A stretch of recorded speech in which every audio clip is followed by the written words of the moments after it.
Hello दोस्तों, आपका एक बार पुनः स्वागत है आपके अपने चैनल उर्जित जीएस एकेडमी में। दोस्तों, आज हम बात करने वाले हैं संवैधानिक तथा सांविधिक संस्थाओं के बारे में। जी हाँ दोस्तों, महत्वपूर्ण है। प्रश्न आते हैं, चाहे कोई सा भी एग्ज़ाम हो, एक न एक प्रश्न जो है इससे ज़रूर आता है। तो चलिए दोस्तों, हम शुरू करते हैं। दोस्तों, अभी तक जिन्होंने चैनल सब्सक्राइब नहीं किया है या पहली बार इस चैनल पर जुड़ रहे हैं, तो चैनल सब्सक्राइब करें और वीडियो को ज़्यादा से ज़्यादा शेयर करें, जिससे कि ये इन्फॉर्मेशन और लोगों तक जो है पहुँचे। तो चलिए दोस्तों, हम शुरू कर लेते हैं। तो इस संस्था जो संवैधानिक संस्थाएं हैं, इसी के तहत जो है पहली संस्था है निर्वाचन आयोग। ठीक है। तो क्या है निर्वाचन आयोग, क्या काम करता है? तो जैसे नाम से समझ में आ रहा है, निर्वाचन यानी चुनाव कराना, इलेक्शन कराना, ये है निर्वाचन आयोग। ठीक है। ये स्वरूप कैसा स्वरूप है इसका? संवैधानिक संस्था है। ठीक है। अनुच्छेद 324 के तहत आता है। ठीक है, पहला।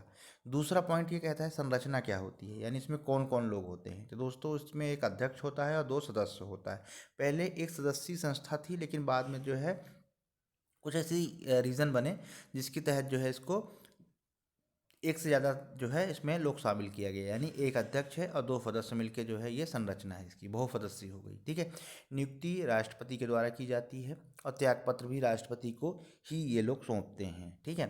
ये तो कंडीशन हो गई त्यागपत्र सौंपने की। त्यागपत्र सिंपल सा होता है कि जब नहीं मन होता कि ठीक है नहीं रहना है, तो उसमें जनरली या कोई ऐसे रीज़न होता है कि संबंधित जो है त्यागपत्र लिख के राष्ट्रपति को सौंप देता है, वो त्यागपत्र होता है। लेकिन एक कंडीशन होती है इनको ज़बरदस्ती हटाना। ठीक है, जिसे पदच्युत बोला जाता है, च्युत। ठीक है। तो ये होता है पदच्युत का मतलब कि यहाँ पे हटाना। तो राष्ट्रपति संसद के दोनों सदनों द्वारा विशेष बहुमत से पारित प्रस्ताव के द्वारा राष्ट्रपति जो है इनको हटा देता है। ठीक है, फोर्सफुली। मान लीजिए ऐसे कोई और आरोप लगे चुनाव आयोग पे कि इन्होंने निष्पक्ष तरीके से सिलेक्शन नहीं करवाए। ठीक है, तो उस कंडीशन में क्या होता है, एक प्रकार का ये फोर्सफुली हटाना है।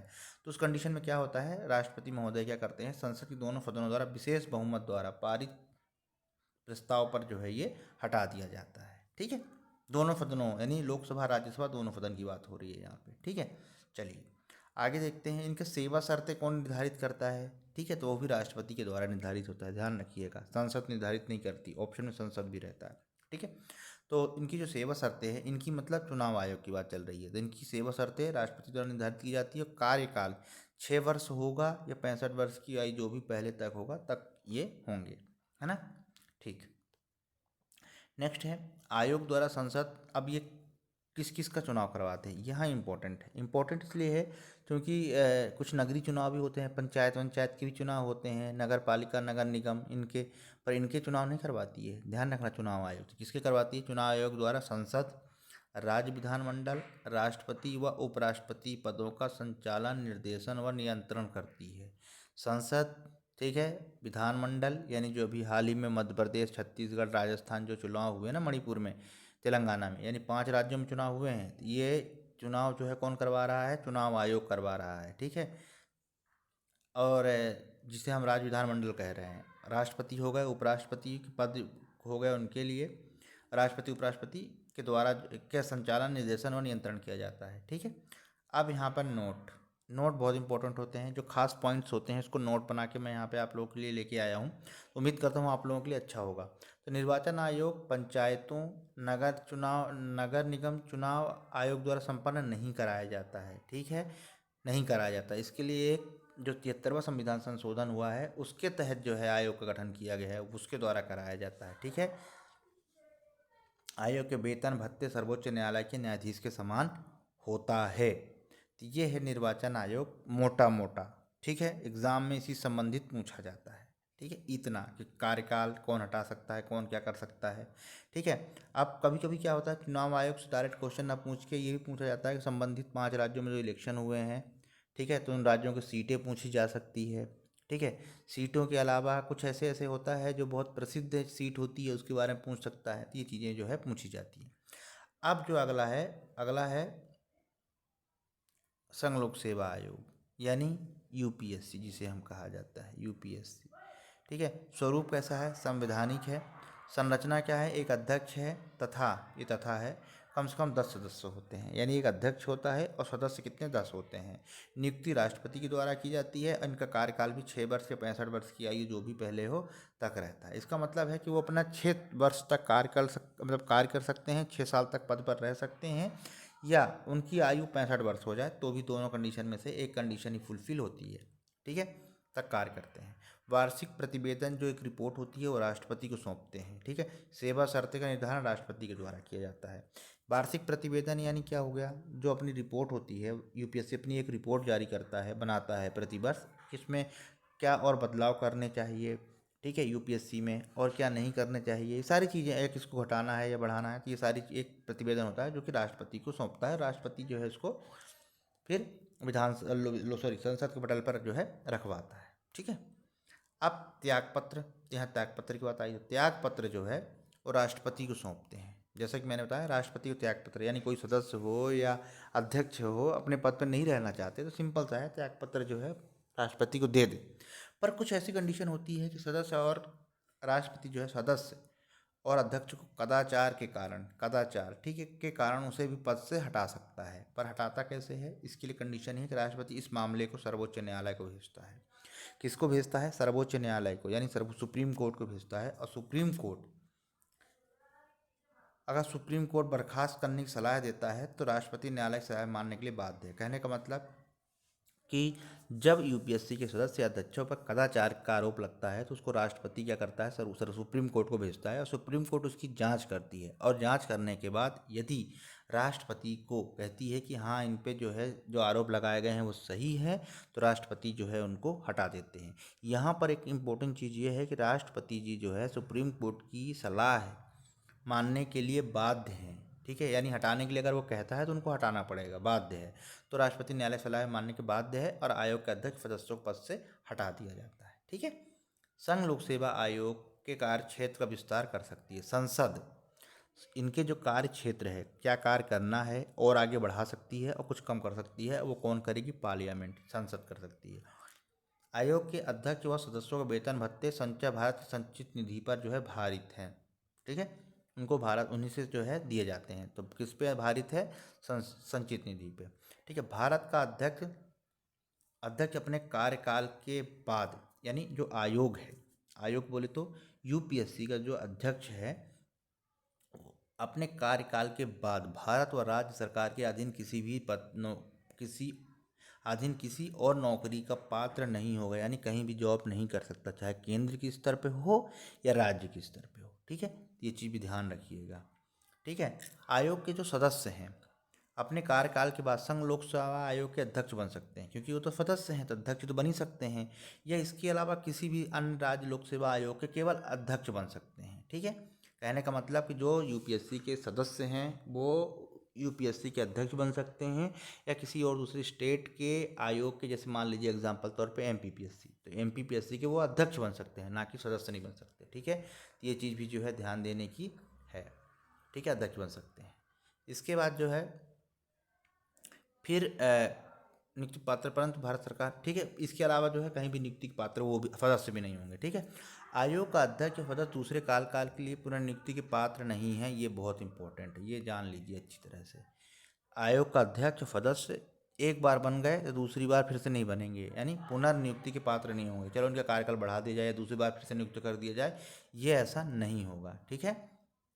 इसके बाद नेक्स्ट है, आयोग द्वारा सेवाओं में वर्गीकरण, वेतन व सेवाओं की स्थिति, कैडर का प्रबंधन, प्रशिक्षण आदि का संबंध नहीं है। यानी जो यूपीएससी है वो आयोग बताना, मतलब सेवाओं का वर्गीकरण करना, वेतन, सेवाओं की स्थिति, कैडर का प्रबंधन करना, उनको ट्रेनिंग देना, प्रशिक्षण, ये उनका काम नहीं है, ठीक है। केवल सेलेक्ट करके दे दिए, अब बाकी आगे दूसरे डिपार्टमेंट जाने। नेक्स्ट है अनुच्छेद 315 संघ और राज्य शासन के लिए जो अनुच्छेद, अब इसमें कुछ इंपॉर्टेंट है, आईएमपी चीज़ है, मैं बता रहा हूँ, वेरी इंपॉर्टेंट आईएमपी, ठीक है।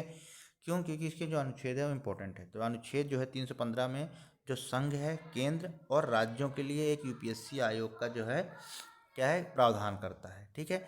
16 में क्या है, सदस्यों की नियुक्ति और कार्यकाल है। सदस्य कौन, यूपीएससी के अध्यक्ष सदस्यों की नियुक्ति का कार्यकाल जो है प्रावधान करता है, कौन सा, 316। 17 क्या कहता है, आयोग के सदस्य की बर्खास्तगी और निलंबन, ठीक है, 317। 318 क्या कहता है, सदस्य कर्मचारी की सेवा शर्तें। ठीक है, सेवा शर्तें कहाँ हैं, सेवा शर्तें हैं 318 में। ठीक है, इसके अलावा 320 क्या कहता है, आयोग का कार्य। आयोग का कार्य जो है इम्पोर्टेंट है, किसी भी संस्था है कार्य बहुत इंपॉर्टेंट होता है। इसी के तहत जो है आयोग का जो कार्य है वो बताया गया है 320 में। ठीक है, यूपीएससी के कार्य के बारे में बताया गया है। इसके अलावा जो है अब 323, 21 भी है, इम्पोर्टेंट नहीं है इसलिए उसको नहीं बताया गया है।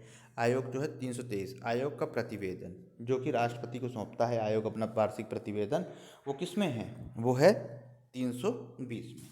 सॉरी, हाँ, आयोग का प्रतिवेदन 323 में। ठीक है, इस चीज़ को भी जो है आप ध्यान रख सकते हैं।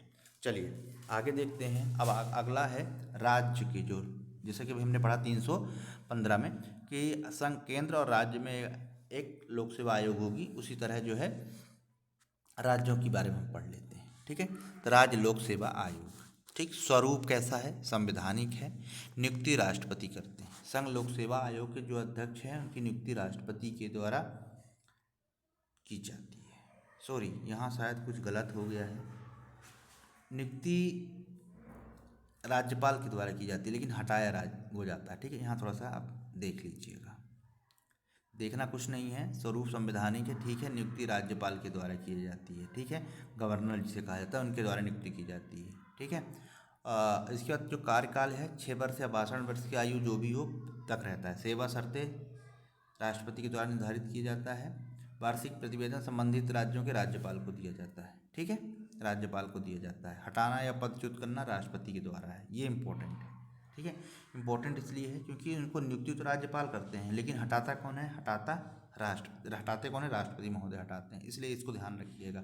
आयोग एक सलाहकारी निकाय है। ठीक है, केवल सलाह दे सकती है। ठीक, नोट, संघ लोक सेवा आयोग एवं राज्य लोक सेवा आयोग का गठन जहां सीधे संविधान द्वारा किया जाता है, वहीं संयुक्त लोक सेवा आयोग का गठन राज्य विधानमंडल के आग्रह से संसद द्वारा किया जाता है। ठीक है, ये इम्पोर्टेंट है यहाँ पर।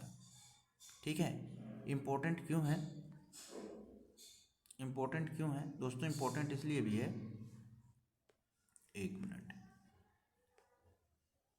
एक राज्यों के लोक सेवा आयोग होता है, एक संयुक्त होता है। संयुक्त क्या मतलब होता है, मान लीजिए कोई ऐसी कंडीशन बन पाई, जैसे एग्जाम्पल तौर पे समझिए कि मध्य प्रदेश और राजस्थान, छत्तीसगढ़ जब अलग हुए 2000 में, तो क्या हुआ, अब उनके पास आयोग मान लीजिए नहीं है, तो दोनों का आयोग मिला के एक होगा। ठीक है, एक होगा। तो यहाँ कहना चाह रहा है कि जब संयुक्त राज्य लोक सेवा आयोग गठन जो है राज्य विधानमंडल की आग्रह से, ठीक है, संसद द्वारा किया जाता है। यानी जब दो राज्य मांग करते हैं कि एक ही आयोग बनाया जाए तो विधानमंडल के आग्रह से जो है संसद द्वारा किया जाता है। ठीक है, चलिए अब नियंत्रण एवं महालेखा परीक्षा की बात कर लेते हैं। ये सीएजी, जिसे हम शॉर्ट में सीएजी कहते हैं, सीएजी के नाम से ज़्यादा पूछा जाता है, कैग भी कहते हैं, है ना, कैग।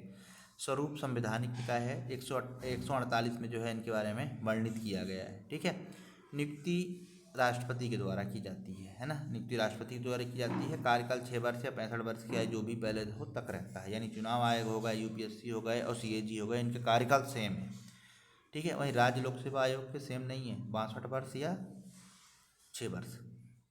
ठीक है, इसके बाद जो है वार्षिक प्रतिवेदन, ये भी राष्ट्रपति को ही सौंपते हैं। ठीक है, किसको सौंपते हैं, राष्ट्रपति महोदय को। और ये क्या करते हैं, फिर संसद के पटल पे जो है रखवाते हैं।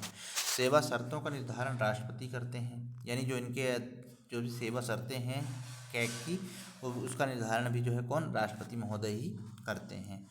अब हटाया कैसे जाता है, तो दोस्तों इनको हटाया बिल्कुल सेम वैसे ही जाता है जैसे चुनाव आयोग को हटाया जाता है। ठीक है, राष्ट्रपति संसद के दोनों सदनों विशेष बहुमत द्वारा पारित प्रस्ताव के तहत जो है हटाया जाता है। ठीक है, इसका मतलब क्या हुआ, इसका मतलब ये हुआ जैसे चुनाव आयोग को हटाया जाता है ना, सेम इनका है। अब यहाँ एक नोट है, सीएजी लोक वित्त का संरक्षण होने के साथ साथ देश की संपूर्ण वित्तीय व्यवस्था का नियंत्रक होता है। अब ये में यहाँ लेने का क्या मतलब ये है कि आजकल जो प्रश्न सीधे सीधे नहीं पूछा जाता कि कौवा काला होता है, काला तो होता है सब जानते हैं, पर क्यों होता है ये पूछा जाता है। तो पूछा जा सकता है सीएजी निम्नलिखित में से क्या काम करता है। सीएजी लोक वित्त का संरक्षक, या ऐसा पूछा जा सकता है लोक वित्त का संरक्षक है, निम्नलिखित में से है, कौन है, तो सीएजी है। ठीक है, चलिए नेक्स्ट है सीएजी के जो वेतन भत्ते हैं वो संचित निधि पर भारित हैं। ठीक है, किस पे भारित हैं? संचित निधि पर भारित हैं। सीएजी कार्यकाल के बाद चाहे भारत सरकार हो या राज्य सरकार हो कोई पद ग्रहण नहीं कर सकते हैं, जैसे यूपीएससी का बताया था मैंने। ठीक है, सीएजी सरकारी धन का प्रहरी, संरक्षक तथा चौकीदार है। अब प्रश्न पूछ सकता है कि सरकारी धन का प्रहरी, संरक्षक व चौकीदार किसे कहा जाता है? ये प्रश्न ये आम है, हर कभी एग्जाम में पूछा जाता है, तो सीएजी होगा इसका आंसर। ठीक है, तो ये चीज़ें पूछी जाती हैं दोस्तों। क्वेश्चन यहीं से बनता है, आप यही पढ़ेंगे, आप एग्ज़ाम देंगे, यहीं से बनेगा क्वेश्चन, और हमसे गलत भी होता है। क्यों? क्योंकि कुछ कंसेप्ट ऐसे होते हैं, आप को रिलेट करके पढ़िए ना। कैसे? देखिए, चुनाव आयोग हो गई, यूपीएससी हो गई, ये सीएजी हो गए, इनका कार्यकाल देख लीजिए, सेम है, नियुक्ति सेम है, हटाया जाना सेम है।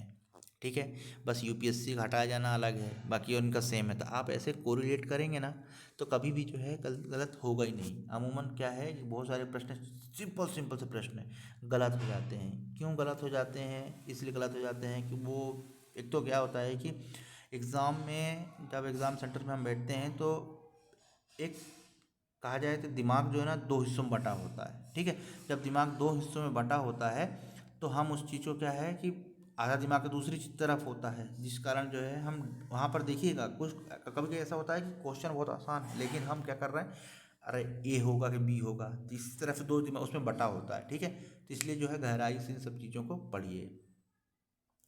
अब राष्ट्रीय अनुसूचित जाति आयोग, ठीक है, स्वरूप संवैधानिक है, अनुच्छेद 338 है में वर्णित है, संरचना एक अध्यक्ष है, एक उपाध्यक्ष है, 3 सदस्य होते हैं। अब जैसे यही पूछ लिया कि राष्ट्रीय अनुसूचित जाति आयोग जो है, जनजाति भी है जाति भी है, हम पहले जाति पढ़ रहे हैं, में संरचना बताइए। तो एक अध्यक्ष होता है, एक उपाध्यक्ष होता है, 3 सदस्य होते हैं, तो 3 की जगह 5 कर दिया, 4 कर दिया, तो इसमें कन्फ्यूज़न होता है। ठीक, 3 नंबर है, नियुक्ति राष्ट्रपति के द्वारा की जाती है। ठीक है, सेवा शर्तें भी जो है राष्ट्रपति के द्वारा निर्धारित किए जाते हैं। वार्षिक प्रतिवेदन भी राष्ट्रपति को दिया जाता है। कार्यकाल इनका मात्र 3 वर्ष का होता है, ये इंपॉर्टेंट है। ठीक है, शक्तियाँ दीवानी न्यायालय की होती हैं, शक्तियाँ प्राप्त होती हैं। अब क्या होता है दीवानी न्यायालय? ठीक है, एक दीवानी न्यायालय होता है, एक फौजदारी होती है। ठीक है, फौजदारी में इसमें मर्डर, गंभीर क्राइम जो होता है ना वो फौजदारी में होता है, किसी को खून कर देना या इस टाइप के। ठीक है, इसमें जो साधारण शक्तियाँ होती हैं, ठीक है, ये दीवानी न्यायालय होते हैं। ठीक है, यहाँ पे एक नोट बनाया है मैंने, जब जैसा पहले ही कहा था कि नोट जो है इंपॉर्टेंट होते हैं, खासकर पॉइंट्स बिंदु होते हैं जिन्हें जो है बताना होता है मुझे, इसलिए मैं उसको नोट में आप लोगों के लिए लेके आता हूँ। तो नोट में क्या है, 2003 में 89वें संविधान संशोधन द्वारा राष्ट्रीय आयोग को 2 भागों में विभाजित किया गया। ठीक है, कहने का मतलब ये है कि राष्ट्रीय अनुसूचित जाति को 338 में, अनुसूचित जनजाति को जो है अनुसूचित जनजाति होगा, 338 काम में रखा गया। ठीक है, ये कहने का